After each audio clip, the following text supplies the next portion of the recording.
sudah disampaikan moderator, sebetulnya nirmiliter ini adalah lawan dari militer tentunya. Artinya tidak ada senjata di dalamnya. Kalau militer jelas itu. Tetapi kalau ini dibiarkan terlalu lama, ini akan memberikan efek negatif bagi kekuatan bangsa, ketahanan bangsa dan integritas bangsa begitu. Maka saya ada beberapa mungkin nanti bisa dikatakan masukan begitu. Ada Bang Daniel di sini bahwa sebetulnya di bidang kesehatan ini juga ada banyak hal yang harus menjadi perhatian oleh pemerintah itu. Yang pertama, ancaman kesehatan yang saat ini nyata itu adalah penyakit menular atau adanya pandemi virus yang saat ini sedang menjadi masalah seluruh dunia, termasuk Indonesia. Jadi COVID-19 ini merupakan ancaman karena sampai hari ini kita akui bahwa COVID-19 ini belum bisa diatasi sepenuhnya atau bahkan cenderung semakin meluas. Nah, ini satu permasalahan atau ancaman yang harus kita perhatikan bersama-sama. Kemudian yang kedua, di tengah ancaman terorisme global, kita perlu waspada bahwa perkembangan teknologi kesehatan khususnya ini banyak juga disalahgunakan oleh teroris melalui bioterorisme. Nah, tren perkembangan senjata biologis ini menjadi isu yang menarik perhatian seluruh kalangan tentunya. Kita tahu bahwa dan ada sejarahnya senjata biologis ini seperti apa, nanti mungkin kita banyak diskusi ya. Kemudian yang ketiga, isu bahwa situasi saat ini sengaja diciptakan demi keuntungan segelintir orang dan menciptakan model penjajahan baru, yaitu model penjajahan ekonomi kesehatan. Ini mungkin isu, tetapi faktanya memang saat ini bangsa kita belum bisa memproduksi vaksin atau obat untuk mengobati COVID-19 ini. Dan tentunya ini menimbulkan ketergantungan kita, bahwa kita membutuhkan negara-negara yang memang sudah bisa memproduksi vaksin dan obat. Nah, ini ada isu semacam itu. Jadi ada penjajahan model baru, penjajahan ekonomi kesehatan. Ini sebuah ancaman juga itu. Kemudian yang ketiga, belajar dari dampak COVID-19 ini, kita tahu semua bahwa 20% problem kita di kesehatan yang berdampak di kesehatan itu sebetulnya hanya 20%. Yang 80%-nya adalah non-kesehatan. Kita lihat faktanya memang semua bisa merasakan dampak COVID-19 ini berdampak pada semua lini itu. Banyak tenaga kerja yang di PHK, kemudian juga dampak ekonomi jelas, dimensi religi itu sering menjadi perdebatan dan mudah-mudahan ini akan segera selesai begitu. Tapi ini adalah sebuah ancaman juga. Jadi sebetulnya dampak dari non kesehatan COVID-19 itu jauh lebih besar dibandingkan dampak kesehatannya. Kemudian yang keempat, perkembangan berita hoax dan stigmatisasi ini juga berkembang sangat pesat. Nah, kita tahu informasi di media sosial ini luar biasa. Kalau masyarakat tidak mampu menyaring dengan baik, itu bisa menjadi sebuah asumsi atau pemahaman yang salah itu. Sehingga muncul tumbuh subur begitu ketidakpercayaan. Kemudian tumbuh suburnya kecurigaan. Masyarakat kadang-kadang tidak mau dianggap sakit COVID-19 itu. Maka ketika pemeriksaan awal itu mereka banyak sekali yang tidak jujur kepada tenaga kesehatan.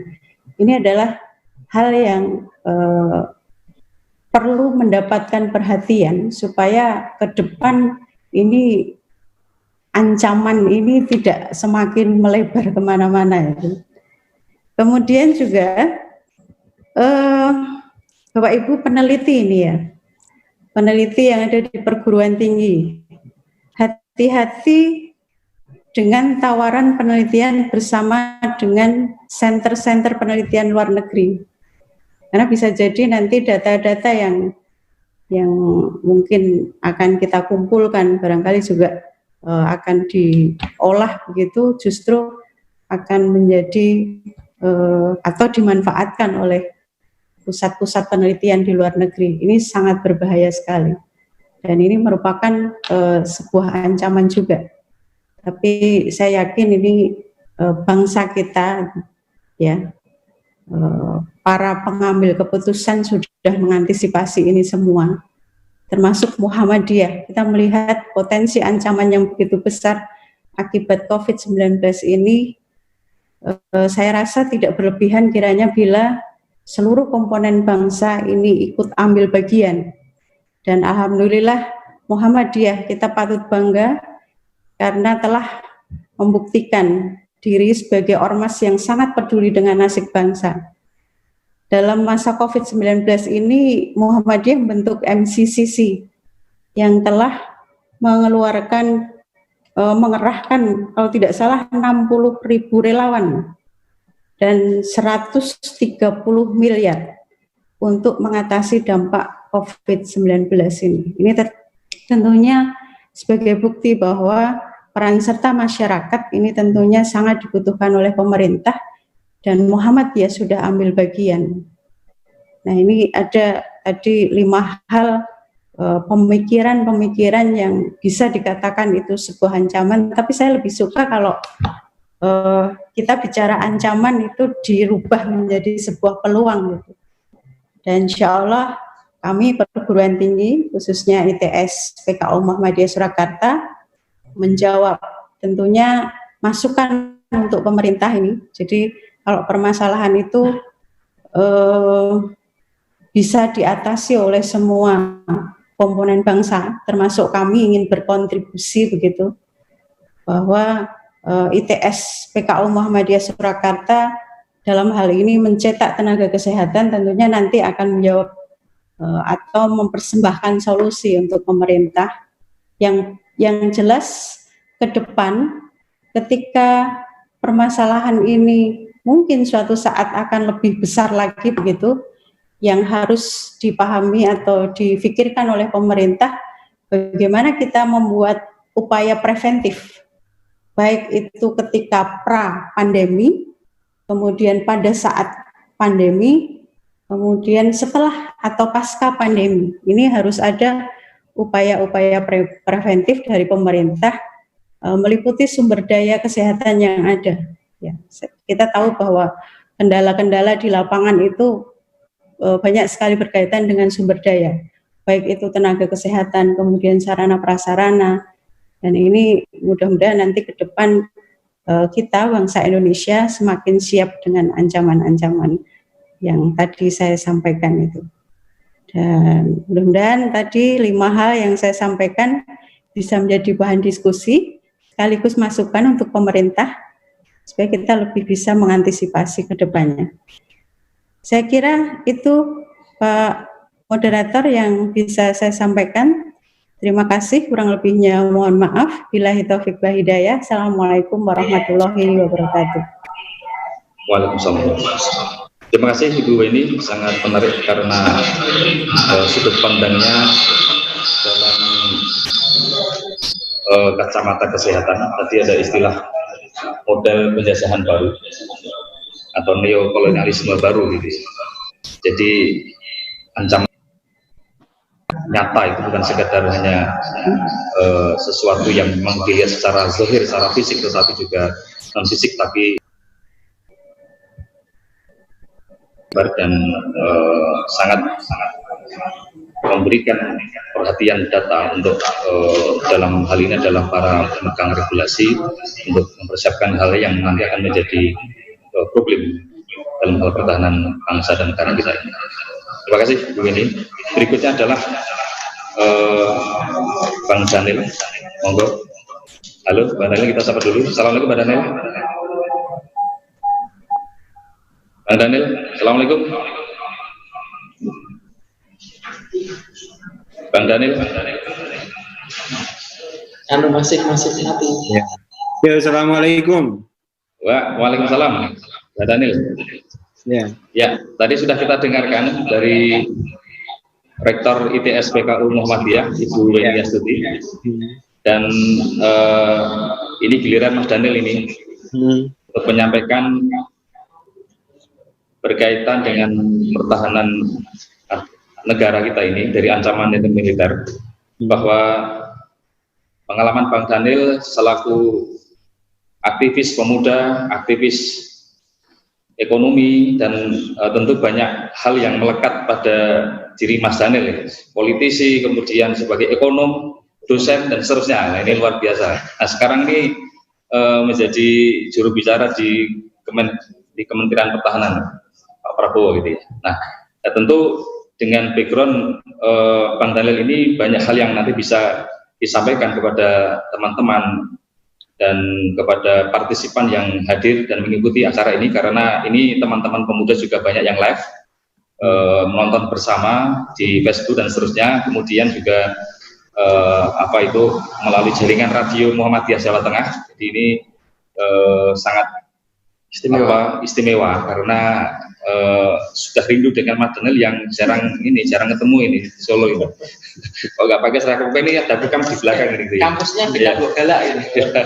Kampusnya ini dekat Sate Bok Galak ini kampusnya ini. Karena orang ke sini. Dulu waktu ke sini juga yang salah.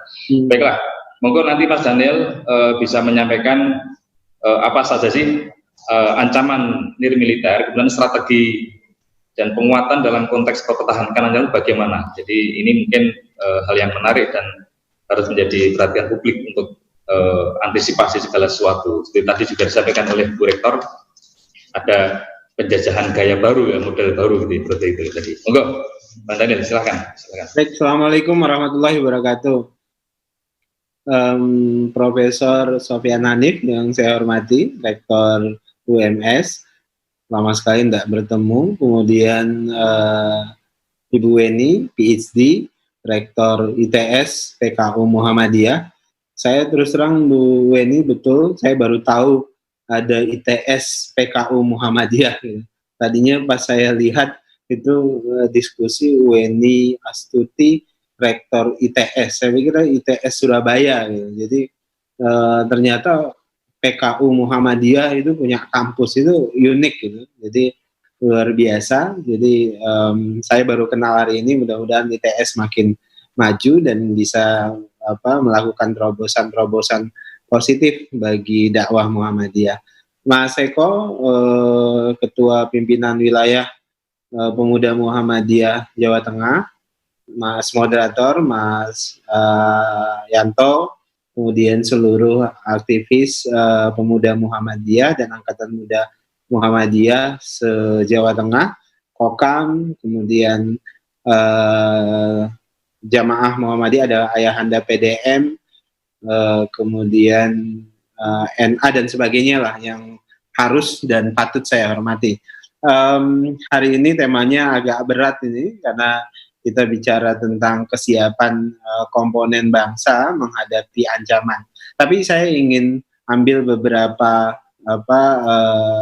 highlight terkait dengan tema kita. Pertama adalah hakikat ancaman, kemudian kesiapsiagaan kita, apa yang harus kita lakukan, terutama Muhammadiyah dalam konteks ini. Yang lebih besar tentu adalah seluruh komponen bangsa terkait dengan ancaman yang akan hadir. Saya mulai dari tujuan lah, dari tujuan kita berbangsa dan bernegara, dan itu juga yang kemudian menjadi prinsip dasar Muhammadiyah. Seperti tadi disebutkan Bu Weni ya, Muhammadiyah tentu hadir dalam rangka memajukan dan mencerdaskan kehidupan bangsa, dan tugas-tugas itu terus dilakukan oleh Muhammadiyah sampai dengan detik ini. 1 abad lebih kita dan warga Muhammadiyah, Jamiah Muhammadiyah itu konsisten melakukan tugas-tugasnya. Nah, kalau kita pertama kita mulailah dari memahami tujuan kita berbangsa dan bernegara.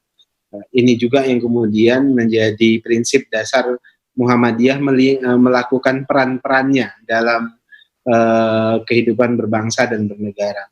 Ya, sederhana kalau kita bicara tujuan berbangsa dan bernegara, ya tengok saja ke Undang-Undang Dasar 45 kita.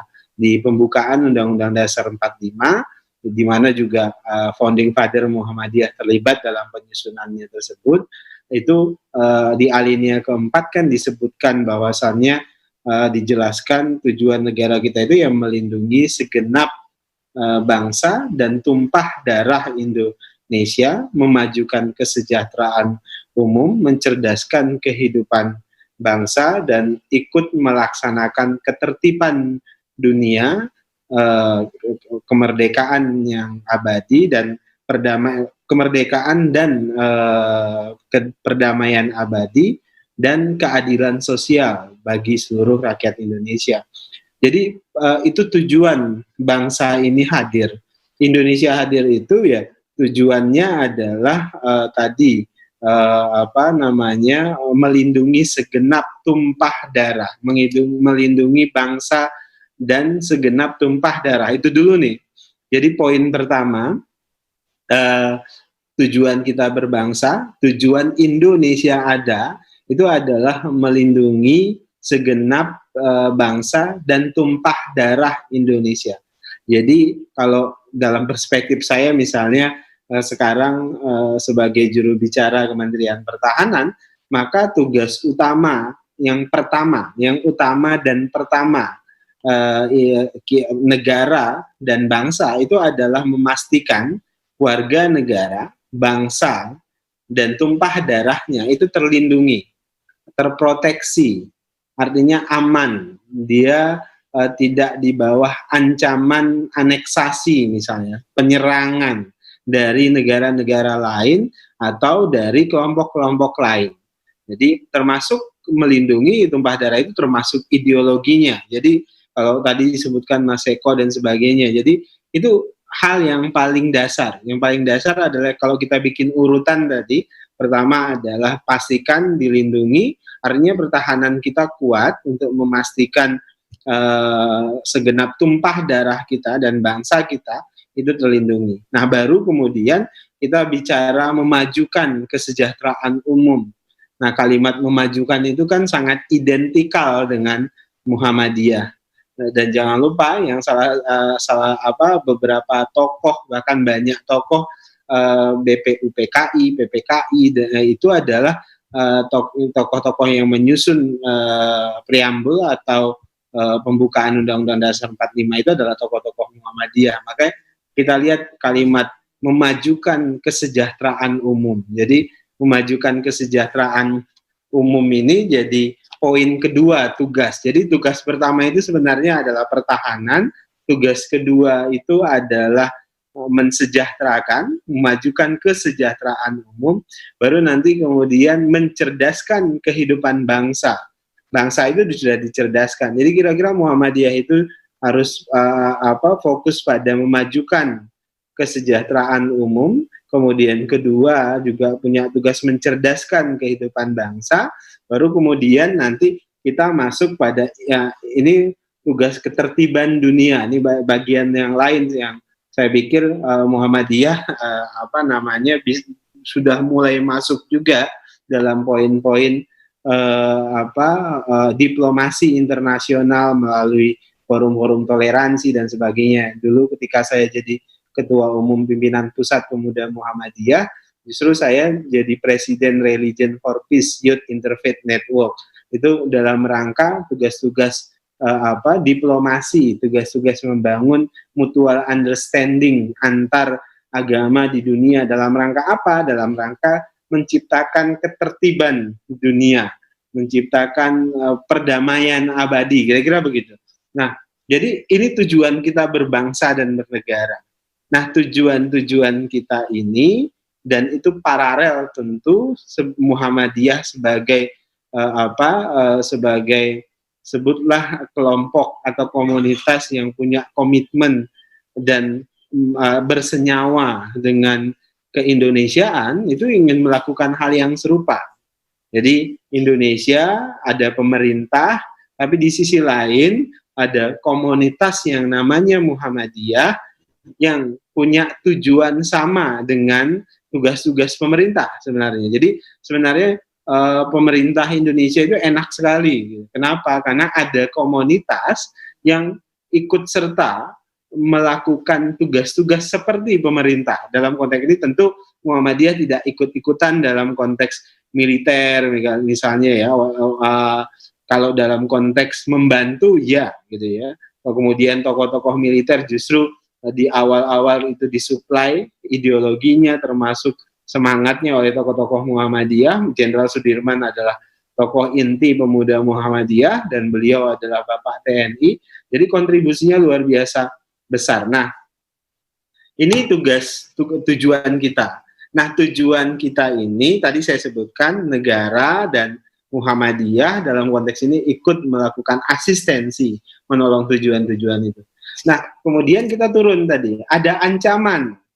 Di tengah kita ingin mencapai tujuan ini, ada ancaman pasti. Nah, itulah kemudian nanti saya masuk ke kesiapsiagaannya apa yang harus kita lakukan. Ada ancamannya tentu kalau dalam konteks nih, kalau kita pelajari undang-undang ya, dalam konteks pertahanan, ancaman itu ada 3, termasuk kalimat yang Anda gunakan di judul ini. Ancaman itu ada 3. Pertama tentu adalah ancaman militer. Ancaman militer misalnya aneksasi dari negara lain, serangan dari negara lain, itu adalah ancaman militer atau dari pemberontak, dari kelompok-kelompok lain yang dalam bentuk ancaman-ancaman militer. Ini pertama, itu ancaman pertama. Kemudian kedua, ancaman nirmiliter. Nah, ancaman nirmiliter ini yang menjadi judul kita pada hari ini.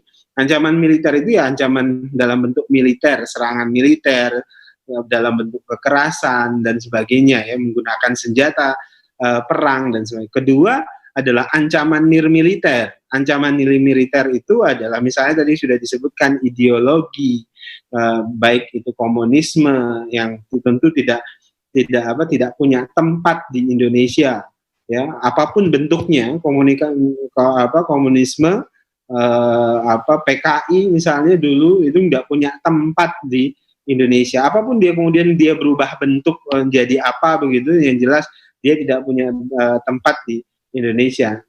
Ideologi lainnya misalnya ideologi kapitalisme, ideologi yang memang tidak bersesuaian dengan Pancasila, itu yang jelas kita adalah ancaman nirmiliter. Kemudian bencana alam itu juga ancaman nirmiliter. Sekarang ancaman penyakit, wabah itu adalah ancaman militer, non nirmiliter. Kemudian nanti tadi saya sebutkan ada bencana, ada ancaman biologis dan macam-macam. Ancaman ekonomi itu ancaman-ancaman nirmiliter. Tadi termasuk ancaman kesehatan dalam bentuk wabah dan sebagainya. Nah, yang ketiga, ada ancaman yang ketiga, itu adalah yang disebut dengan ancaman hibrida. Ya, hibrida. Tadi kalau ancaman nirmiliter ada juga ancaman cyber ya. Tadi saya belum sebutkan ancaman cyber yang juga sekarang menjadi ancaman serius ya, hoax dan kemudian cyber dalam bentuk artificial intelligence dan sebagainya. Nah, yang ketiga itu adalah ancaman hibrida. Ancaman hibrida itu adalah gabungan antara ancaman militer dengan ancaman nirmiliter. Jadi selain dia melakukan ancaman ideologi, misalnya selain dia melakukan ancaman biologi, ya, jadi ada wabah, kemudian misalnya ada penyakit, ada virus, yang kemudian virus itu bisa digunakan dimanipulasi, virus itu kemudian sengaja digunakan untuk mengganggu satu komunitas, satu negara. Nah, itu ancaman hibrida, dia gabungan. Dia juga bisa dalam bentuk serangan militer, juga gabungan serangan-serangan non-militer atau nirmiliter. Nah, sekarang ancaman mana yang paling serius? Sekarang memang semua ancaman menurut saya berpotensi, walaupun begini, dalam para pemikir-pemikir politik internasional, kemudian para pemikir teori-teori perang itu menyebutkan ada dua kelompok ini. Pertama adalah mazhab realis, kemudian ada juga mazhab idealis. Jadi orang-orang yang menyebut mazhab idealis itu gini, ngelihat kondisi dunia.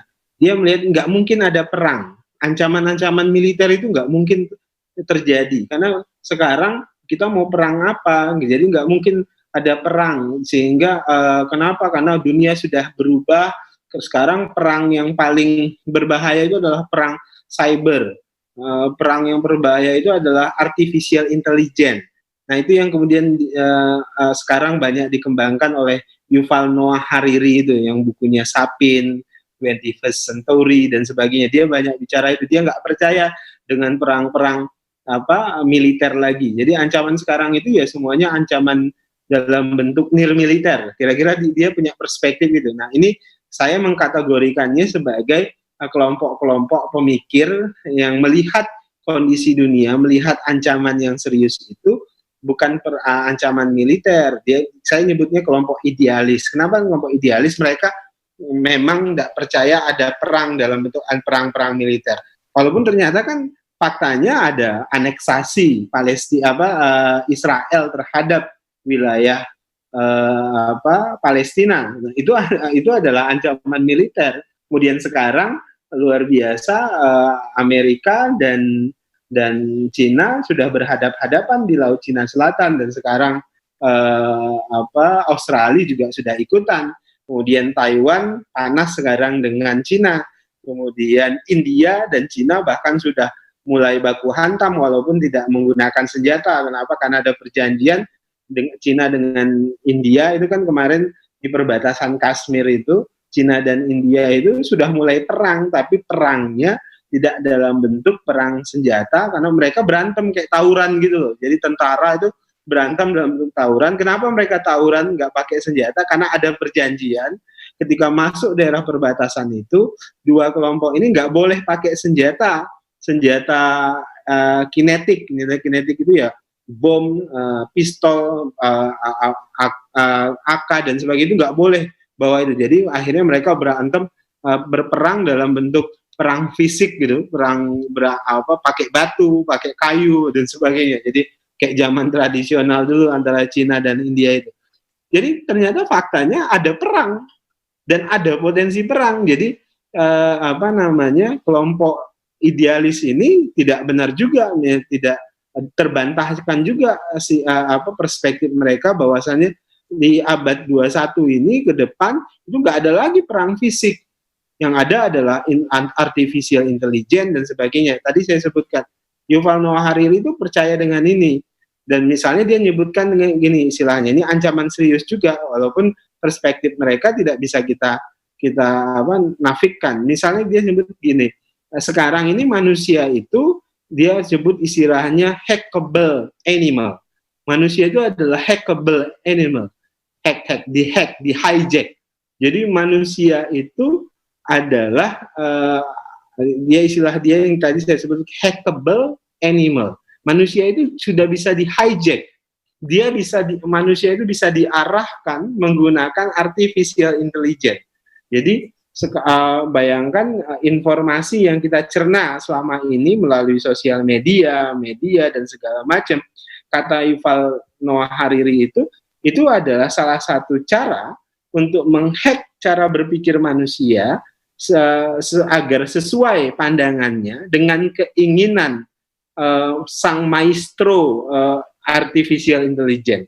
Jadi kita bisa mengarahkan, ya bisa hack gitu. Kalau orang di hijack, atau kalau komputer kita atau kalau akun kita di hijack, diambil oleh orang, itu kan bisa diarahkan sesuai dengan keinginan dia. Nah, Yuval itu menganggap itu artificial intelligence sekarang melalui mesin, melalui HP kita, melalui sosial media, melalui itu bisa mengarahkan orang harus jadi apa, harus seperti apa, harus berpikir seperti apa. Perang kita menurut dia seperti itu. Jadi manusia dia sebut sebagai hackable animal, gitu. Nah, kawan-kawan sekalian, ini perspektif kelompok yang idealis. Dia nggak percaya ada perang. Yang kedua, kelompok realis. Kelompok realis ini perang pasti bisa terjadi karena contohnya tetap tadi.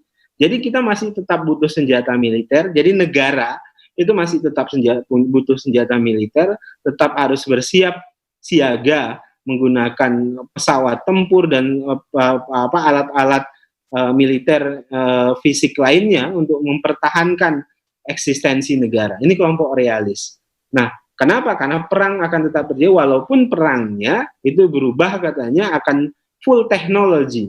Jadi sekarang kan Anda kalau dalam perspektif kami di Kementerian Pertahanan, kalau Anda banyakin mobil tank itu seperti kuburan peti berjalan yang siap dibom dan segala macam. Perang masa depan itu kalau perang fisik ya pakai drone, kemudian pakai pesawat tempur, pakai missile yang jaraknya 100 km, kemudian bom atom. Jadi satu alat bisa menghabiskan ribuan dan sebagainya jutaan. Nah, ada kombinasi. Jadi sesungguhnya ancaman yang paling nyata sekarang bukan hanya ancaman militer, bukan hanya juga nirmiliter.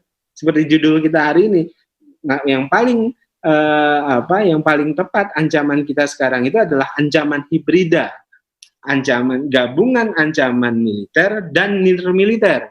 Jadi jangan gara-gara kita orang sipil nih semuanya yang hadir di sini kita nganggap militer nggak mungkin ada perang. Buktinya sekarang Laut Cina Selatan makin panas loh. Buktinya Palestina dan sebagainya. Apakah kemudian nggak mungkin Indonesia juga bisa dihadapkan dengan ancaman itu? Makanya kan kalau perspektif Menteri Pertahanan kita ya vis pacem pare bellum gitu.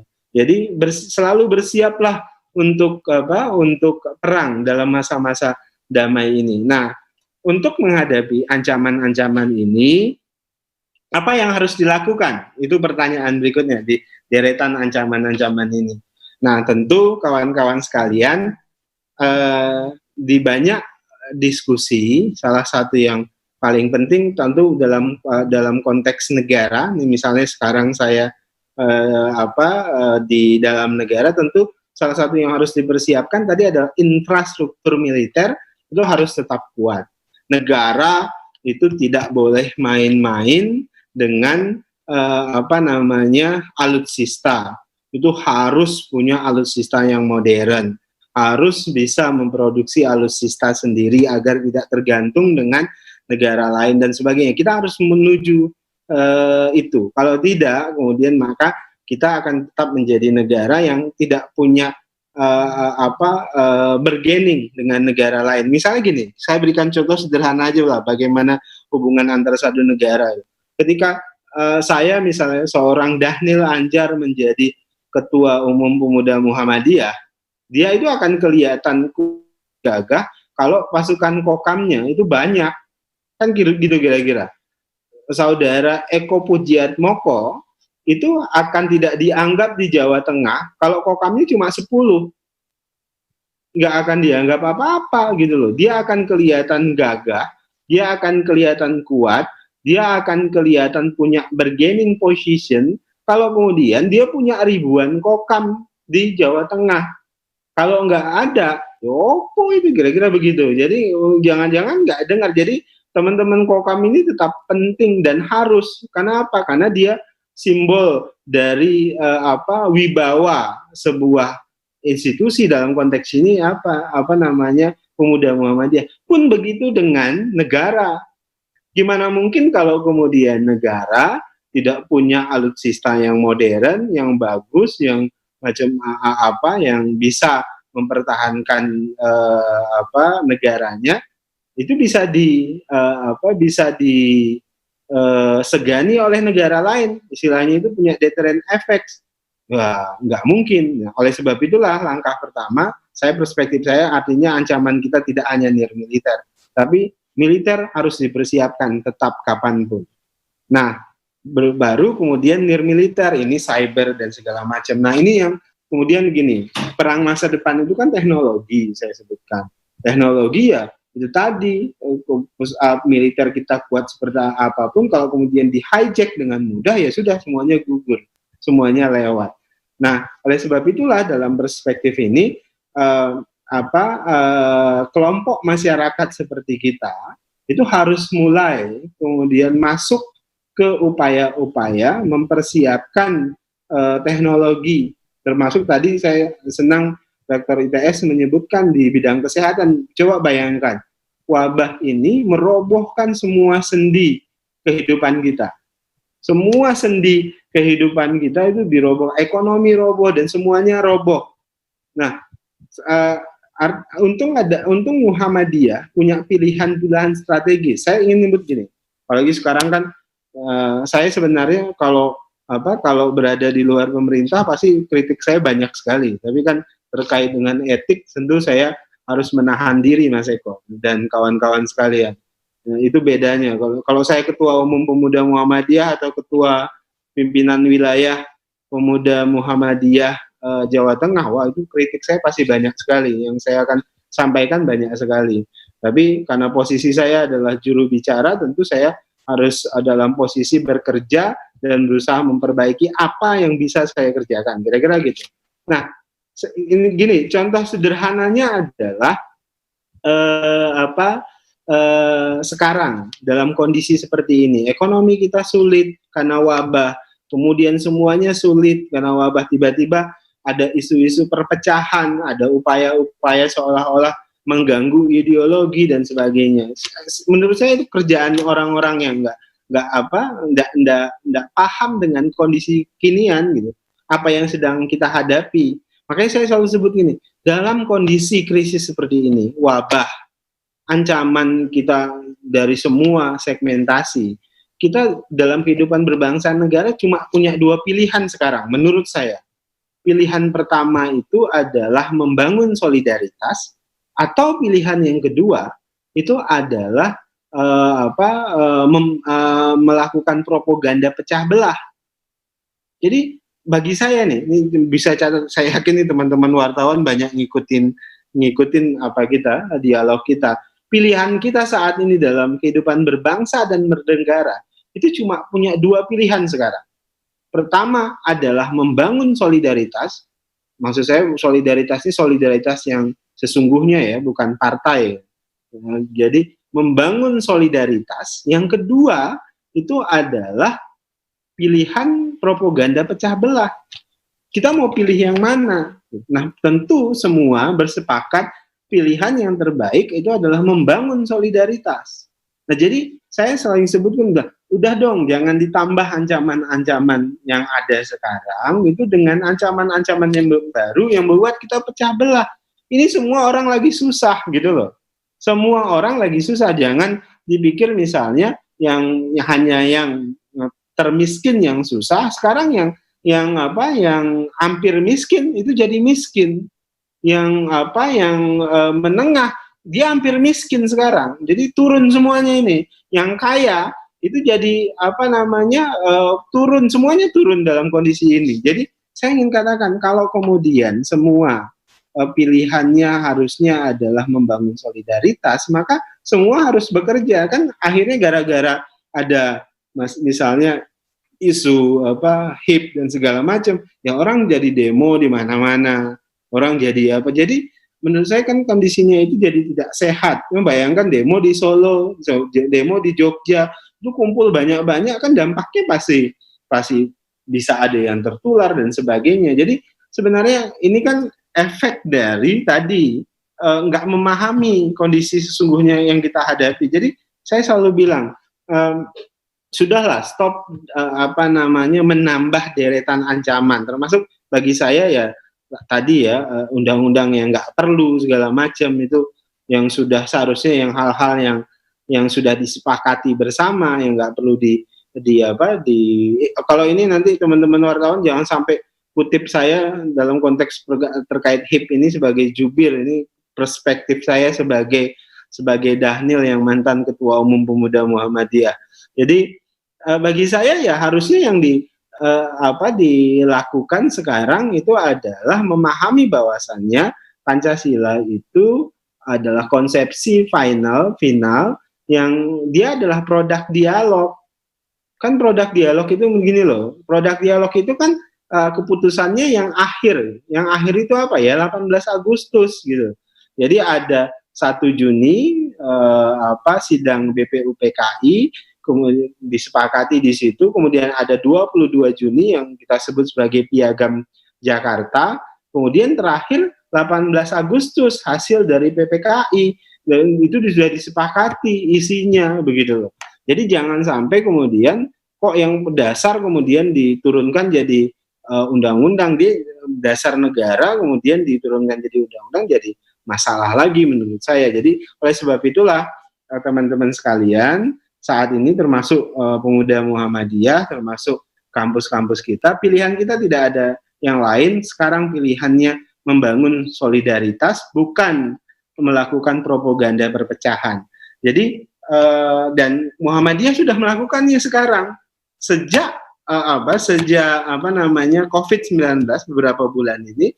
Pilihan Muhammadiyah itu bukan pilihan membangun propaganda perpecahan, tapi pilihannya adalah membangun solidaritas, bikin membantu rumah sakit Muhammadiyah, membantu, kemudian kita membantu pangan juga di mana-mana, apalagi sekarang ada ancaman krisis pangan. Jadi Muhammadiyah nggak ikut-ikutan melakukan propaganda perpecahan. Even saya yakini warga Muhammadiyah sebagian besar itu misalnya punya kritik yang tajam terhadap pemerintah, tapi kemudian karena kondisinya sedang sulit sekarang, semuanya bekerja sama, gotong royong untuk membangun solidaritas. Itu besarnya Muhammadiyah itu seperti itu. Misalnya nih yang duduk di sebagian besar yang dengar di sini kan saya yakin punya kekesalan yang luar biasa. Gitu. Tapi kan pilihan kita sekarang nggak ada yang lain. Sekarang kita yang penting keluar dulu nih dari COVID-19, bangun solidaritas, kemudian ya lupakan saja tuh buzzer-buzzer yang nggak penting gitu ya, yang Anda tiap aja itu kan, kalau buzzer-buzzer itu anggap saja residu peradaban. Residu peradaban itu istilahnya adalah sampah peradaban yang nggak perlu ditanggapi, mulai saja gitu. Nah, jadi mulai saja terus saja tugas-tugas Muhammadiyah melakukan membangun solidaritas terkait dengan COVID-19 dan agar kita keluar dari wabah ini. Terakhir, teman-teman sekalian, saya belajar dari ancaman-ancaman Perang Dunia I, Perang Dunia kedua ya. Perang Dunia I itu tuntas itu ketika sebagian besar penduduk dunia, ada 50 juta yang meninggal ketika flu Spanyol. Jadi Perang Dunia ke-1 itu terjadi ketika ada wabah flu Spanyol. Korban flu Spanyol itu 50 juta orang, 50 juta jiwa. Sedangkan korban Perang Dunia ke-1 itu sekitar 18 sampai dengan 19 juta orang. Nah, kemudian Perang Dunia ke-1 itu selesai sekitar tahun 1918. Dengan adanya perundingan nanti disepakati secara resmi 1919, 28 Juni kalau saya tidak keliru ya, 28 Juni 1919 itu selesai Perang Dunia ke-1. Salah satu yang membuat perundingan antara negara sekutu dengan Jerman itu mudah, itu karena ada flu Spanyol, karena ada wabah yang mematikan 50 juta orang. Artinya apa? Artinya wabah itu tidak kemudian menciptakan perang lagi, tapi justru jadi alat solidaritas, jadi alat perdamaian. Semuanya berdamai, ya sudahlah, kita harus kerja bareng-bareng, keluar dulu nih dari wabah. Nah, saya mau katakan apa, teman-teman sekalian, sekarang ada ancaman serius juga. Ancaman serius kita apa? Besok saya nulis, besok terbit di Jawa Pos, saya diminta nulis tentang ancaman perang di tengah wabah. Jadi sungguhnya ada ancaman perang di tengah wabah, terutama di Laut Cina Selatan. Amerika pasti ajak sekutunya. Kemudian Cina juga pasti ajak sekutunya. Yang paling kita khawatirkan kalau kemudian Laut Cina Selatan itu kan dekat-dekat dengan wilayah kita. Dan kita tidak mau jadi proksi dalam perang itu, dan kita nggak boleh jadi proksi. Nah kan kalau netizen maha tahu kan selalu bilang begitu, oh, kita ikut ini. Jadi tentu kalau dalam konteks konstitusi kita ya kita tentu ikut menjaga ketertiban dunia. Kita tidak akan ikut fakta pertahanan manapun.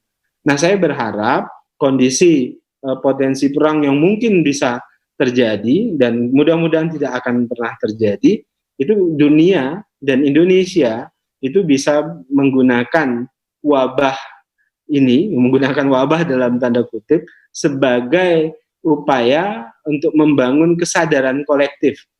Ini bukan lagi saatnya bertikai, tapi ini saatnya membangun solidaritas dunia. Saya pikir itu sementara yang bisa saya sampaikan, karena panjang juga ini saya ngomong, mohon maaf Pak Sofyan, Bu Weni, dan kawan-kawan sekalian. Fastabiqul khairat, nasrun minallah wa fatun qarib. Wassalamualaikum warahmatullahi wabarakatuh. Terima kasih. Mas belum, jenengan belum sudah. Moderator masih masih di moderator. Enggak, jenengan masih Mas Anto. Saya. Masih Mas Hos.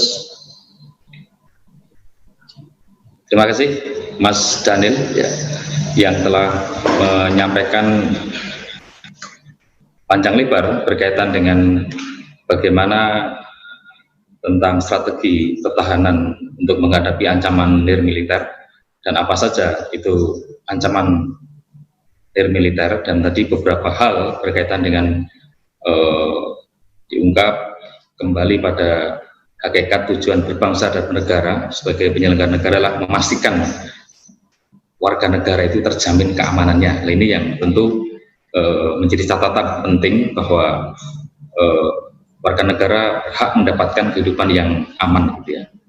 Kemudian beberapa hal tadi berkaitan dengan ancaman itu bisa mengaruhi kedaulatan negara, itu berbentuk tiga hal. Pertama adalah militer, nirmiliter, dan hibrida. Tadi ada beberapa istilah-istilah baru yang mungkin ini menjadi khasanah teman-teman dari warga Muhammadiyah, pemuda Muhammadiyah ataupun khalayak umum berkaitan dengan ancaman yang nanti mengintai dan menjadi penghambat berjalannya proses negara. Baiklah, Bapak Ibu saya sudah hormati, kita masuki yaitu pembicara yang ketiga, yaitu Profesor Sofyan Arif, beliau sebagai Rektor UMS dan pimpinan Pusat Muhammadiyah, sebagai anggota di Majelis Tabligh PP Muhammadiyah.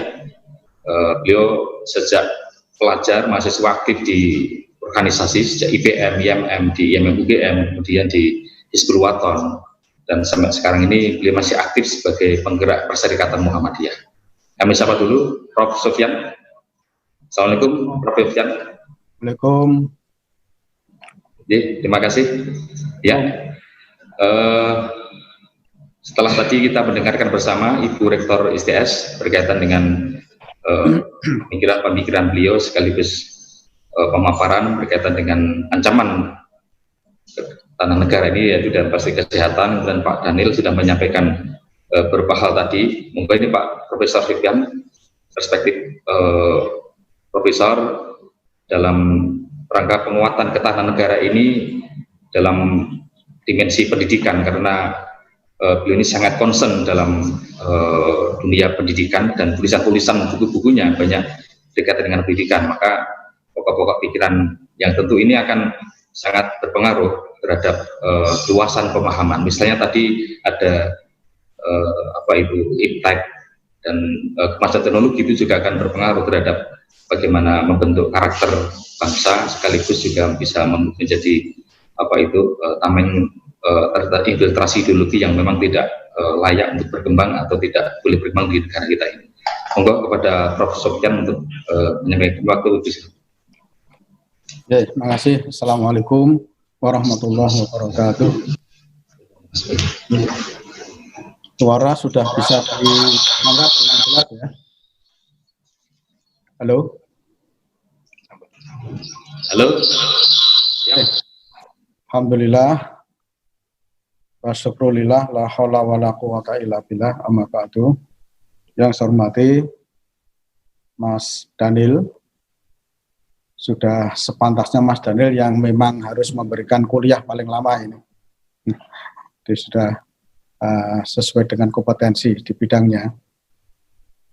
Kemudian Bu Weni selaku Rektor ITS PKU, Mas Eko, Ketua BPM, kemudian Mas Yanto, ada juga Mas, tadi saya lihat Mas siapa tadi? Ya. Ya. Sudah barang tentu yang pertama saya bersyukur ini bisa ikut hadir di tengah beberapa kegiatan yang hari ini harus saya lalui. Kemudian yang kedua, saya memberikan apresiasi. Kegiatan ini memang saya anggap memiliki nilai yang sangat strategis, cukup bagus.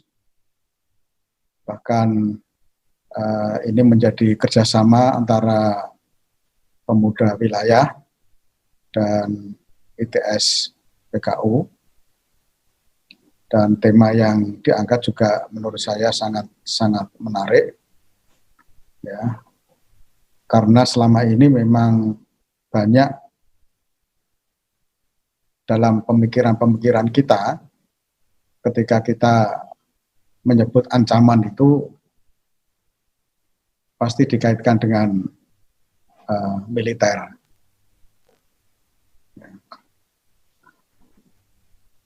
Bahkan ada satu teori mengatakan bahwa ancaman di zaman modern sekarang ini yang serba berkembang ipteksnya itu justru ancaman yang bersifat non-fisik.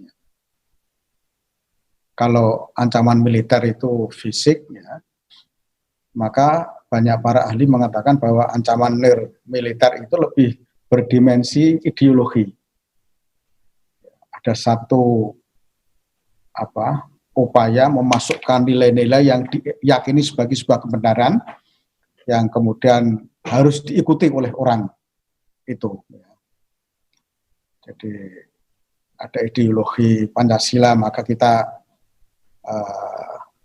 meyakinkan kepada seluruh bangsa harus yakin kebenaran terhadap ideologi Pancasila yang bisa menyatukan dari seluruh komponen bangsa ini sebagai alat pemersatu, bahkan sebagai way of life. Ya, ada nilai ketuhanannya, ada nilai keadilannya, kemanusiaannya, ya, musyawarahnya, ya, kemanusiaannya, ya, yang itu dijamin, bahkan Muhammadiyah secara khusus ya, mengatakan itu sebagai satu darul ahdi wa syahadah, sebagai sebuah negara Pancasila itu, negara yang berideologi Pancasila itu sebuah kesepakatan bersama di antara para tokoh bangsa waktu itu, di antara para partai politik waktu itu yang kemudian sepakat membangun negara ini dengan ideologi yang disebut dengan Pancasila itu. Itu ideologi, kita meyakinkan supaya orang percaya kebenaran daripada Pancasila itu. Nah, maka kalau tadi Mas Daniel sudah banyak cerita tentang konsep ancaman, saya tidak akan bicara tentang konsep, tapi saya akan bicara dari sisi yang lain. Bapak, Ibu, dan para partisipan dimanapun berada, dan saya tahu ini paling banyak adalah pemuda ini di lingkungan Jawa Tengah. Ya. Ada sebuah teori yang mengatakan begini, semakin maju iptek satu negara, ya, semakin maju iptek satu negara, maka makin negara itu makin tumbuh ekonominya, makin baik ekonominya, ya itu sebagai satu bentuk hubungan sebab akibat, ya. Jadi suatu negara yang memberikan perhatian penuh terhadap perkembangan iptek dan kemudian akhirnya menjadi dasar bagi pengambil kebijakan yang kemudian akhirnya bisa menunjukkan pertumbuhan ekonomi yang baik, ya.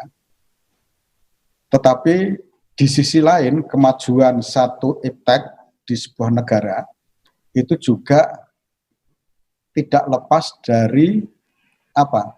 Ancaman sekularisme, materialisme, dan liberalisme. Artinya apa? Semakin negara itu maju karena indeksnya, semakin tumbuh ekonominya, tapi juga kehidupan itu makin relatif apa? Cenderung ke apa?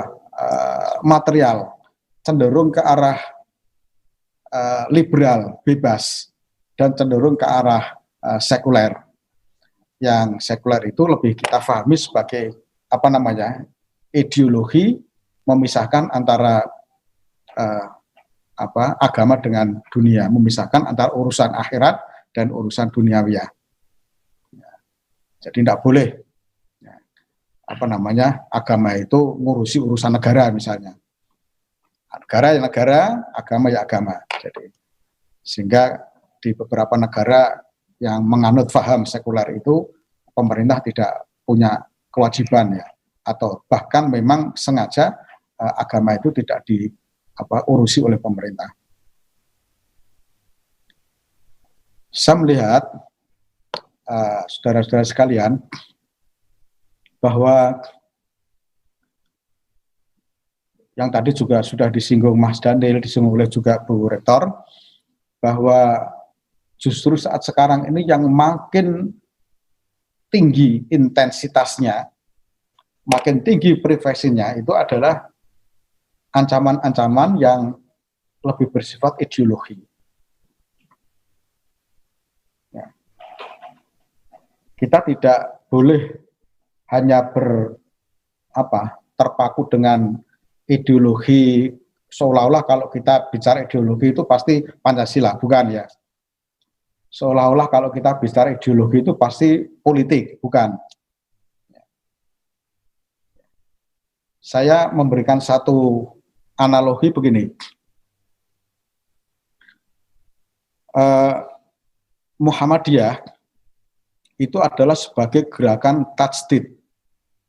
Muhammadiyah adalah sebagai gerakan amar ma'ruf nahi mungkar yang sudah kita kenal bersama. Nah, ketika Muhammadiyah disebut sebagai gerakan tajdid, maka Muhammadiyah akan berupaya terus mengembangkan pikiran-pikirannya, mengembangkan kontribusinya dalam rangka untuk membangun negara ini menjadi negara yang maju, berkembang, dan itu sudah disepakati Muhammadiyah lewat beberapa amal usaha yang dimiliki, terutama adalah bidang pendidikan, bidang kesehatan, dan bidang layanan sosial yang lain. Jadi setiap warga Muhammadiyah itu ada di dalam MKCH itu. Setiap warga Muhammadiyah harus aktif ikut menegakkan Islam yang sebenar-benarnya berdasarkan Quran, hadis, yang kalau kita lihat dari aspek nilai yang terkandung di dalam Islam sebenar-benarnya itu adalah negara yang baldatun thayyibatun warubun ghafur. Maka untuk mencari atau untuk menuju kepada sebuah ideologi Muhammadiyah membangun sebuah negara yang baldatun thayyibatun tadi, caranya adalah dengan membangun sekolah. Caranya adalah dengan membangun rumah sakit.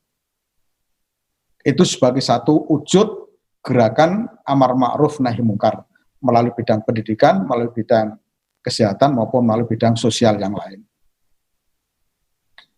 Nah, analogi yang kedua, di dalam pendidikan Muhammadiyah itu sudah sangat jelas. Muhammadiyah itu punya ciri yang lain, yang tidak sama dengan pendidikan-pendidikan yang ada di Indonesia ini. Apa? Muhammadiyah menghendaki ada perpaduan nilai, ada keseimbangan antara kecerdasan IQ, kecerdasan emosional, dan kecerdasan spiritual. Ya, yang sering kita sebut dengan EQ, ISQ. Ya, jadi ada intelektualnya, ada emosionalnya, ada spiritualnya. Artinya ketika kita menyebut perpaduan kecerdasan itu, yang itu sudah sangat atau menjadi satu bentuk implementasi dari surat Al-Qasas 77 ya, wabtaghi fima ataqallahu daral akhirah wala tansa nasibaka minad dunya. Jadi antara dunia ya dan akhirat itu menjadi satu. Artinya kalau di dalam konsep Muhammadiyah dan Muhammadiyah tidak sudah tertutup, pintu sekularisme itu tidak mungkin masuk. Ya. Nah, sehingga dengan ini kita paham bahwa Muhammadiyah menghendaki setiap warga negara, setiap bangsa, setiap masyarakat, setiap penduduk yang kemudian melakukan pendidikan atau bisa mengakses pendidikan dengan baik, sudah barang tentu hasilnya adalah memiliki 3 perpaduan nilai tadi. Nilai yang dikembangkan oleh Muhammadiyah sampai sekarang masih, dan kemudian kita melihat perkembangan berikutnya dalam dunia pendidikan secara umum ini sudah mulai bergeser. Ya. Termasuk perkembangan dunia pendidikan sekarang ini yang konon tidak lagi memberikan ruang yang cukup lebar dalam hal keagamaan. Ya. Ini ancaman ideologi. Jadi sekali lagi ketika kita bicara ideologi, kemudian jangan kita kaitkan dengan politik ya, atau mungkin dengan Pancasila dan sebagainya ya. Tetapi di dalam dunia pendidikan pun itu kita harus punya ideologi ya, yang harus kita pertahankan, lebih-lebih kita sebagai warga Muhammadiyah. Nah, berkembangnya ipteks yang kemudian memungkinkan atau menguatnya era industrialisasi atau memungkinkan terjadi globalisasi. Kalau sekarang ini sudah memasuki era industri 4.0, sementara negara-negara lain sudah memasuki 5.0. Ya. Ketika kita Indonesia masuk 4.0 itu di beberapa wilayah bagian negara Indonesia ini yang masih 2.0 ya, atau mungkin masih 1.0. Tetapi secara nasional ya kita sudah memasuki era 4.0. Meskipun negara lain sudah banyak yang menuju ke 5.0. Nah, berkembangnya sebuah ipteks, terutama di bidang informasi teknologi ini, itu akan semakin memberikan ruang terjadinya globalisasi. Nah, ketika globalisasi terjadi, sudah barang tentu di samping nilai positif yang perlu kita perhatikan, jangan sampai itu menjadi sebuah ancaman, adalah nilai negatifnya itu. Maka tadi saya setuju ketika kita bicara ancaman nirmiliter itu lebih banyak dilihat dari perspektif ideologi. Maka dengan iptek yang maju itu sudah barang tentu memberikan kemungkinan orang makin sekuler, orang makin liberal, orang makin material, apa-apa ukurannya harus dengan materi. Nilai-nilai budaya bangsa kita yang luhur, ya, seperti gotong royong, suka menolong, sebagaimana juga menjadi rohnya Muhammadiyah itu semakin luntur. Karena adanya globalisasi yang didorong oleh kemajuan iptek tadi, yang bisa membawa ancaman besar terhadap kita, bahkan generasi-generasi yang akan datang. Ini betul-betul harus difahami secara komprehensif. Ya. Tadi Bang Daniel sudah menyebut adanya cyber religion. Ya. Sekarang ini dengan era industri 4.0 yang ditandai dengan adanya sistem digitalisasi, ya, orang itu menganggap bahwa cyber itu sudah menjadi Tuhan. Ini ada sebuah contoh yang real itu dalam kehidupan masyarakat. Jadi sekarang guru ngaji itu sudah tidak laku, ya, karena orang mau ngaji mencari bagaimana toh cara sholat yang benar itu tidak perlu butuh guru, langsung tanya kepada Google, ya, diketik itu sudah dijawab cara sholat yang benar itu seperti, tidak perlu orang ngaji. Tanya apa saja yang kita tidak tahu pasti terjawab. Itu yang kemudian sebagian para pakar itu mengatakan ini sudah masuk kepada ranah cyber religion itu. Ini ancaman, ya. Justru yang tadi Bu Rektor mengatakan penjajahan zaman modern itu bukan lagi harus bawa senjata, enggak. Perang ideologi, ya, perang ipteks. Kalau ideologi sudah masuk dalam dunia pendidikan, lah itulah yang paling besar membawa dampak. Ya, karena begitu masuk dalam dunia pendidikan, ideologi itu sudah barang tentu. Kalau ideologi sekularisme sudah masuk dalam dunia pendidikan, maka ke depan sudah barang tentu anak didik kita akan menjadi orang-orang yang memiliki paham atau berideologi sekuler. Kalau di dalam pendidikan itu memberikan ruang yang cukup lebar untuk masuknya liberalisme, sudah barang tentu, ya, ke depan anak-anak didik kita akan menjadi orang-orang yang liberal dan lain sebagainya. Inilah yang kemudian oleh para tokoh pendidikan, ya, itu dianggap menjadi hal yang sangat serius sekali. Maka oleh karena itu, sejak awal dulu kita merdeka, tujuan pendidikan nasional kita dari waktu-waktu tetap memberikan penguatan. Yang pertama itu adalah membangun manusia seutuhnya yang berketuhanan yang Maha Esa, yang takwa, yang jujur, yang berbudi pekerti luhur dan sebagainya. Karena itu membawa nilai-nilai keagamaan dan nilai-nilai tradisional yang dianggap itu sebagai sebuah nilai luhur bangsa kita. Oleh karena itu,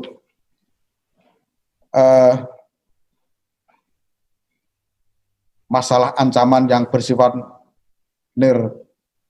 militer atau non militer ini sudah barang tentu menjadi satu perhatian kita ini yang tidak bisa kita anggap remeh. Betul-betul ini setiap warga, utamanya Muhammadiyah, harus cerdas ini merespon perkembangan ipteks ini yang sudah barang tentu tidak hanya sekedar membawa dampak positif, tapi justru harus kita respon dampak negatifnya. Lebih-lebih kita kaitkan dengan pandemi COVID-19 ini. Saya 3-4 hari yang lalu, tidak salah, diminta untuk memberikan arahan, ya. Karena saya hanya diminta sambutan arahan dan membuka webinar yang dilakukan oleh KPI, Komisi Penyiaran, ya. Tapi KPI di Jawa Tengah yang kemudian salah satu narasumbernya adalah dari KPI Pusat. Begitu heran saya mendengar data-data yang ditunjukkan oleh penceramah dari KPI Pusat. Apa kata beliau? Bahwa selama pandemi ini, berita hoax yang disuguhkan oleh berbagai media itu meningkat dengan tajam. Ya. Maka saya diminta dalam dunia pendidikan, dalam konteks pendidikan saya memang kemarin itu, bagaimana cara mengatasi meningkat tajamnya berita hoax pada masa pandemi ini dari perspektif pendidikan, karena kita bisa menyadari betul bahwa orang belajar di rumah gurunya juga mengajar dari rumah, dan akhirnya ada kejenuhan, tidak boleh keluar, kecuali pada saat-saat yang dibolehkan, sehingga rasa kebosanan ada. Bahkan beberapa survei mengatakan bahwa siswa maupun guru itu sudah menurun motivasi semangatnya. Nah, pada saat itulah masyarakat membutuhkan bacaan di luar pelajaran yang disampaikan secara daring oleh guru maupun oleh dosennya. Nah, bacaan-bacaan yang dibaca itu yang disuguhkan oleh berbagai media, yang paling besar punya jasa memberikan informasi yang hoax itu adalah medsos. Nah, saya betul-betul juga baru tahu itu. Ya. Itu tidak hanya sekedar kita membicarakan berita yang bohong saja, tapi implikasi dari berita bohong itu akan menjadi sebuah keyakinan kebenaran.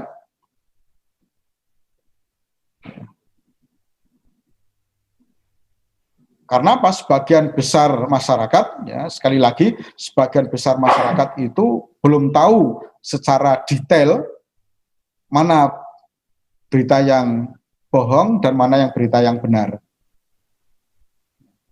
Seolah-olah, apalagi itu menyangkut hal yang baru, seolah-olah itu semuanya benar. Persingkat ya.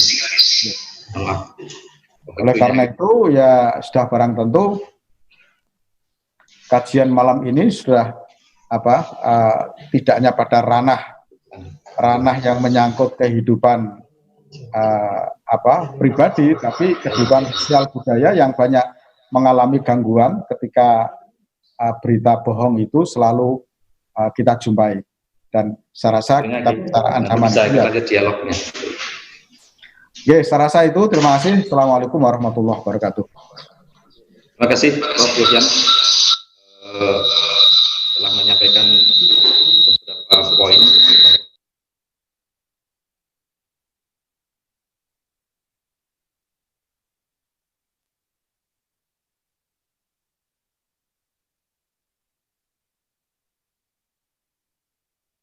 Tadi dijawab, yaitu pertama adalah berkaitan dengan ini tugas pemerintah dalam hal ini pertahanan, dari Kementerian Pertahanan ini bagaimana sistem pertahanan dalam menghadapi ancaman-ancaman tersebut ini. Tapi nanti bisa Bang Daniel menyampaikan secara singkat, karena ada buzzer-buzzer yang nakal tapi masih melenggang, tidak kena pasal seperti itu. Kemudian juga yang kedua adalah mensikapi RUU HIP, haluan ideologi Pancasila. Jadi nanti ini jadi persoalan. Dan yang berikutnya adalah yaitu ada pertanyaan apa yang membedakan antara NIR militer dengan perang dingin, karena keduanya mempunyai cara-cara yang sama dan mempunyai fase-fase dalam pelaksanaan di lapangan, tentunya untuk menghancurkan sebuah negara. Ini ada 3 poin pertanyaan. Monggo ini kami awali dulu dari ini banyak dari untuk Mas Daniel ini. Mas Daniel, halo, assalamualaikum.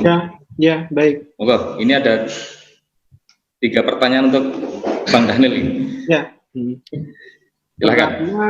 Tadi adalah apa yang bisa dilakukan Kementerian Pertahanan terkait dengan buzzer dan macam-macam itu ya. Pertama yang harus saya sampaikan, Kementerian Pertahanan termasuk TNI itu tidak punya tanggung jawab dalam penegakan hukum. Itu berbeda. Penegakan hukum dan ketertiban itu berada di kepolisian dan tugas pokok dari kepolisian. Pertahanan TNI tentu adalah pertahanan sendiri adalah bertugas melakukan pengembangan kekuatan, dalam hal ini adalah TNI dan sebagainya. Panglima TNI misalnya punya tugas melakukan istilahnya gun kuat, pengguna kekuatan. Panglima atas izin presiden itu kemudian mengerahkan pasukan dan sebagainya, menggunakan pasukan, menggunakan alutsista dan sebagainya. Dan yang ketiga ada istilah bin kuat, pembina kekuatan. Pembina kekuatan itu adalah angkatan darat, laut, dan udara yang melakukan pembinaan terhadap TNI, alutsista dan sebagainya. Jadi sedangkan Kementerian Pertahanan sendiri adalah pengembangan kekuatan. Jadi kalau buzzer dan segala macam itu tidak menjadi bukan jadi wewenang dari Kementerian Pertahanan. Jadi kawan-kawan sekalian yang kalau sudah dalam pemerintahan ini atau dalam konteks kementerian tentu ada tanggung jawab sektoralnya. Tidak semuanya bisa kita lakukan. Tentu dalam konteks Kementerian Pertahanan ya kita melakukan pengembangan kebijakan pertahanan. Jadi terkait dengan buzzer itu tentu bukan wewenang dari kami misalnya di Kementerian Pertahanan.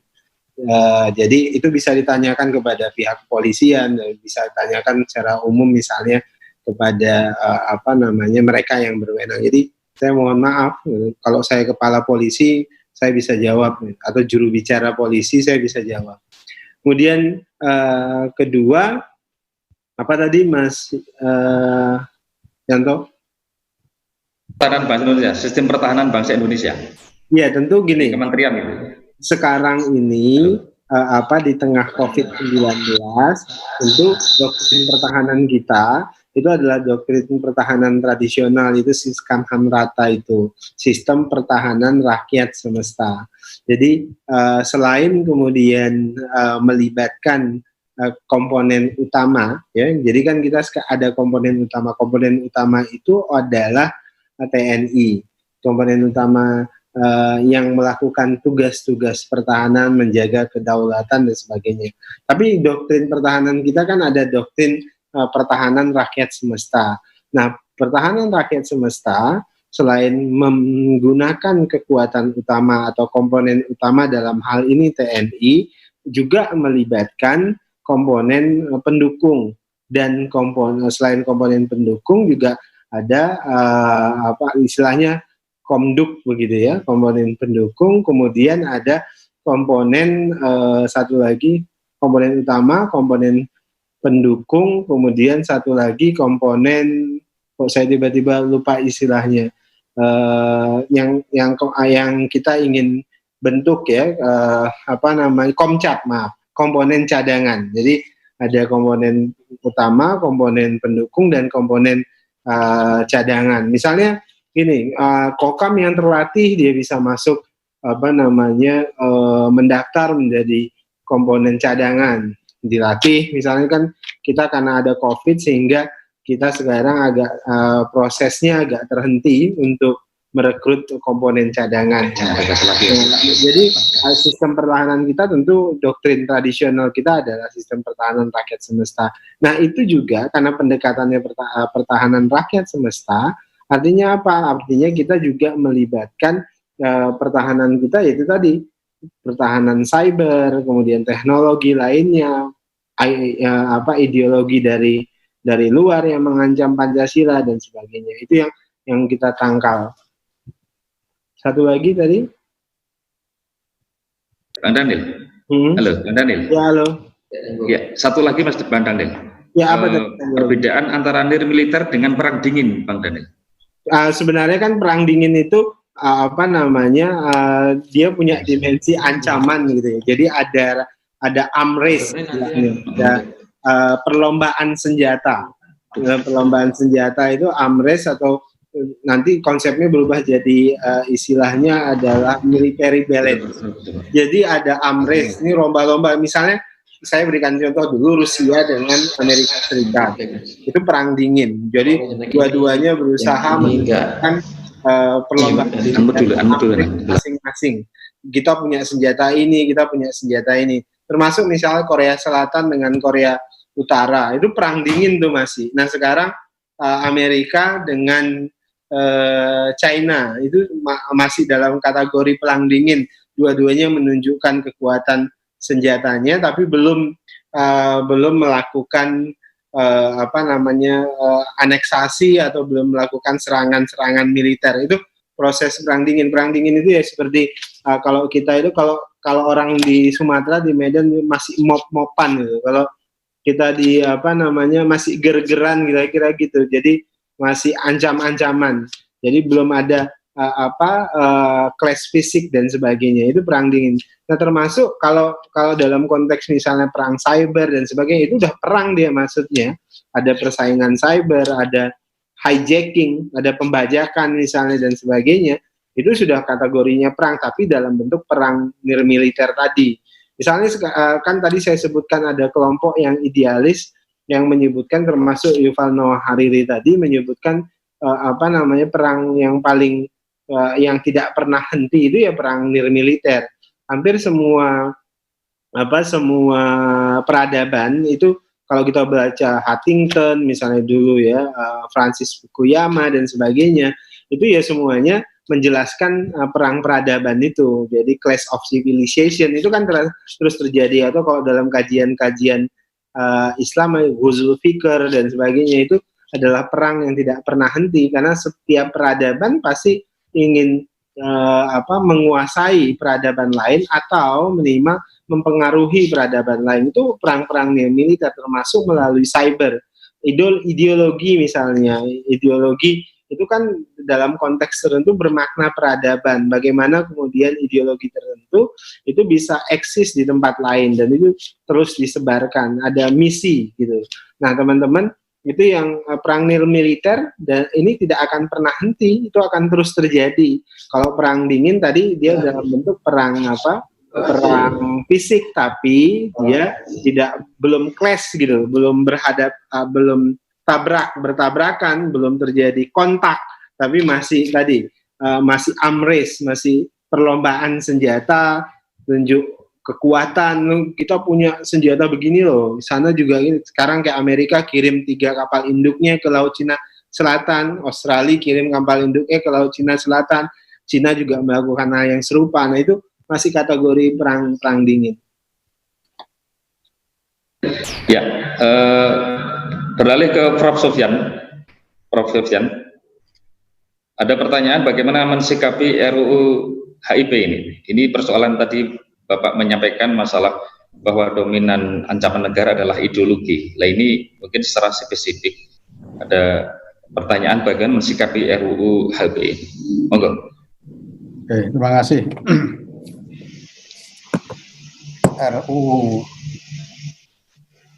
haluan ideologi Pancasila, ya, kan memang sekarang sedang ramai dibicarakan. Tetapi saya lihat berita yang terakhir, beberapa statement itu bahwa 5 sila Pancasila masih tetap tidak menjadi trisila. Ya. Kemudian juga tetap MPRS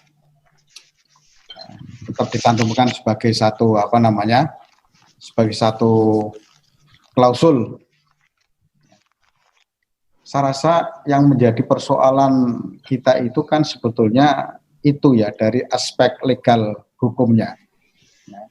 Tetapi ketika ada upaya-upaya yang tadi sudah saya jelaskan bahwa Pancasila sebagai ideologi negara, dan itu dalam Muhammadiyah Tuhan Muktamar di Makassar ditegaskan bahwa negara Pancasila itu adalah sebagai Darul Ahdi wa Syahadah, ya, itu sebagai sebuah kesepakatan umum. Maka sudah barang tentu ketika ada yang berusaha untuk merubah, kita harus punya kewajiban untuk meluruskan. Saya di webinar dengan pemuda Jawa Tengah, ya, kalau tidak salah, saya sampaikan bahwa Muhammadiyah memiliki kontribusi besar terhadap rumusan Pancasila ini. Maka pemuda harus wajib hukumnya untuk mengawal. Nah, ini saya sampaikan yang kedua kalinya. Artinya apa? Ya memang kita harus betul-betul menjadi warga negara yang konsisten, ya. Ketika itu sudah menjadi kesepakatan nasional, yang itu sudah menjadi pilihan yang sudah merupakan satu antisipasi Indonesia yang multikultural, multi agama, multi ras, ya, itu kita satukan dengan Pancasila, dan itu sudah menjadi satu kesepakatan, dan kemudian itu dan terbukti kan, ya, terbukti bahwa itu menjadi salah satu alat, ya, pemersatu bangsa ini. Sehingga dan saya rasa sudah banyak para pakar lah yang sudah mengomentari ini, sehingga bagaimana mengatasi atau merespon RUU HIP ini, ya kita selalu tunjukkan dengan cara-cara yang santun, ya, pikiran-pikiran kita tuangkan, gerakan-gerakan kita, karena Muhammadiyah itu harus memiliki gerakan, ya, harus aktif itu, ya, tetapi tidak sampai kepada anarkis, ya. Saya rasa itu sah-sah saja, karena kita memiliki strategi untuk melawan atau sebagai pertahanan kita, yang itu sudah barang tentu menjadi saksi sejarah, bukti sejarah, ya, yang sangat kuat, ya, dari berbagai perspektif, ya. Maka kita harus tetap memiliki komitmen yang besar tetap untuk mengawal Pancasila sebagai ideologi negara dengan 5 sila itu. Begitu Mas Yanto. Ya, terima kasih Prof. Sofyan atas jawaban dan penegasan beliau, dan sekaligus juga pesan mandat untuk teman-teman pemuda dan Kokam untuk siap untuk mengawal ideologi ini. Baiklah, ini terakhir pertanyaan untuk Bang Daniel, karena beliau adalah kita kenal sebagai tokoh pemuda dan melekat Kokam. Nah, ini Bang Daniel, halo. Halo Bang Daniel. Ya. Ini ada permintaan dari teman Kokam ini. Ya, kira-kira sinergi apa ini antara nanti Kementerian Pertahanan dengan Kokam? Ya, teman-teman pemuda ini Kokam. Monggo, Pak Daniel. Ya. Tentu banyak, gitu. Saya nggak bisa sebutkan satu-satu. Nanti pada saatnya tentu saya akan sampaikan kepada Mas Eko dan kawan-kawan. Jadi secara gamblang kan ini ruang publik nih. Ya, terima kasih Bang Daniel. Ya, baiklah, Ibu Rektor ITSPK Ibu Weni, Bang Daniel dan Prof. Sofyan, karena mohon maaf ini terbatas waktu, dan para partisipan yang belum sempat berinteraksi langsung secara virtual ini karena banyaknya pertanyaan, dan tadi kami mencatat yang poin-poin. Dan tentu ini adalah satu forum yang bisa mengobati kerinduan bersama Bang Daniel ini. Alhamdulillah bisa secara virtual berdialog bersama dalam tema kebangsaan, dan tentu harus tema kebangsaan untuk menjaga NKRI ini, gitu ya. Nah, berikutnya adalah ada beberapa poin yang bisa kita ambil di dalam forum ini. Pertama adalah yaitu mewaspadai gejala penjajahan gaya baru. Dan ini sangat berkaitan dengan infiltrasi ideologi yang dapat merusak ideologi yang sudah mapan di Indonesia dan menjadi pegangan Indonesia. Kemudian yang kedua adalah yaitu kembali pada hakikat bernegara dan berbangsa dan bernegara, yaitu bagaimana memastikan bahwa negara itu hadir menjamin keamanan bagi warga negara dan bangsa, yang tentu ini menjadi kesepakatan bersama. Dan bentuk-bentuk ancaman yang tadi menjadi perhatian kita adalah militer, nirmiliter, dan hibrida. Ini adalah yang harus diwaspadai supaya dalam semua lini ini bisa saling sinergi untuk memperkuat pertahanan bangsa. Dan terakhir adalah yaitu dominasi berkaitan dengan ancaman negara ini tidak hanya sekedar fisik tapi juga ideologi. Ada kelompok-kelompok, ada orang-orang yang ingin memaksakan pemikirannya sehingga mereka merasa lebih hebat dengan berbagai hal yang menjadi adaptasi dari mereka. Dan ini saya kira menjadi catatan dialog kebangsaan malam hari ini, mudah-mudahan menjadi satu hal yang memberikan pencerahan, kemudian wawasan-wawasan baru, sehingga kita semakin dalam cinta kita kepada NKRI yang kita cinta ini. Baiklah, sekali lagi terima kasih kepada Ibu Rektor, Bang Daniel, dan Prof. Sofyan, Mas Eko, Mas Renal, teman-teman Kokam semua, dan pemuda Muhammadiyah dari manapun, karena kami lihat ini dari berbagai wilayah sudah hadir di forum ini, dan sebagai penutup monggo ini Bang Daniel bisa closing statement. Silakan Bang Daniel, silakan. Yang jelas saya senang tradisi meski COVID, tradisi intelektual, tradisi diskusi harus dihidupkan terus seperti sering saya ulang begitu di berbagai kesempatan. Pemuda Muhammadiyah itu harus punya 3 karakter, murni tauhidnya, tinggi ilmunya, pintar siasahnya, dan kemudian yang kedua tentu adalah seperti tadi saya sebutkan, kita pada saat kondisi COVID seperti ini, kondisi krisis seperti ini, tidak ada yang lain, ya tentu adalah pilihannya membangun solidaritas, pilihannya bukan propaganda perpecahan. Saya pikir itu. Terima kasih Pak Profesor Sofyan Hamid, Bu Weni, terima kasih banyak. Sehat selalu untuk seluruh teman-teman, Mas Eko, Mas Yanto, dan kawan-kawan. Terima kasih. Assalamualaikum. Terima kasih. Siap. Prof. Sofyan untuk closing statement. Prof. Sofyan. Oke, terima kasih kepada pemuda ini khususnya. Pemuda ini. Ya. Baik buruknya bangsa ke depan itu tergantung dari pemuda Muhammadiyah saat ini. Siap. Program siap ini, belakang siap. Semangat ya, lebih-lebih ini setelah puasa ya, masuk ke Syawal, semangatnya juga harus semangat yang baru, motivasi baru. Dan kebetulan Jawa Tengah ini punya gawe muktamar. Saya tidak tahu apa tetap tanggal 24 sampai 27 Desember atau diundur lagi. Karena ini amanah besar Jawa Tengah, dan Jawa Tengah minta ke Solo, Solo minta ke UMS ya. Sudah barangkali didukung oleh seluruh komponen, terutama AMM ya. Itu bosnya sudah ada, itu Mas Renal itu. Ya, ini hadir di kanan saya ini, Mas Renal. Saling tolong menolong, bahu-membahu untuk mensukseskan muktamar yang akan datang. Kapanpun dilakukan. Terima kasih. Terima kasih. Terima kasih, Prof. Berikutnya terakhir Ibu Weni Hasuti. Monggo, closing statement.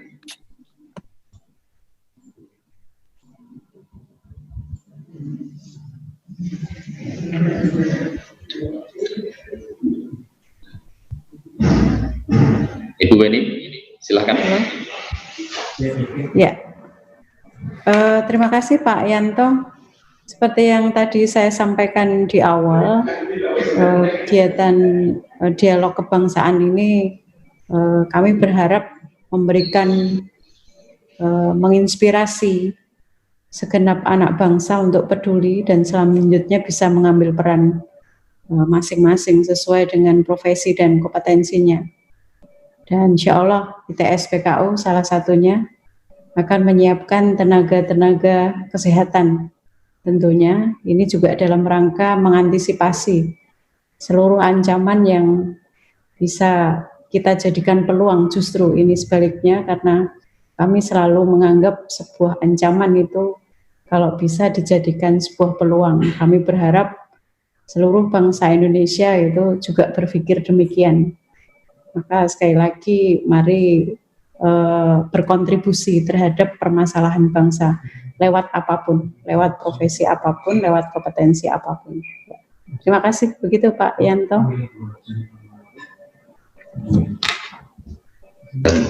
Keimbuannya, dan sampailah pada akhir acara, karena sudah kita lalui dari awal sampai dengan akhir. Alhamdulillah banyak respon dari yang sudah chat, kemudian yang tertulis di layar, sekaligus juga di YouTube, dari berbagai kalangan dan unsur pemuda luar biasa secara nasional. Ini banyak live lapor ke ketua wilayah Jawa Tengah ini, sudah laporan.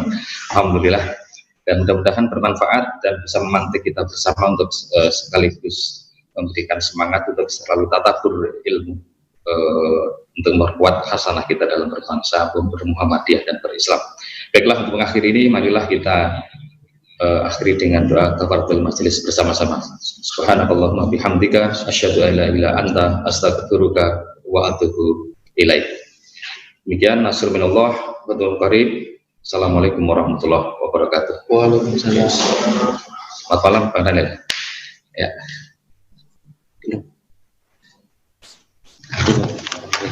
Mas Daniel ya. Oh iya, tak tanya si Andik. Mas.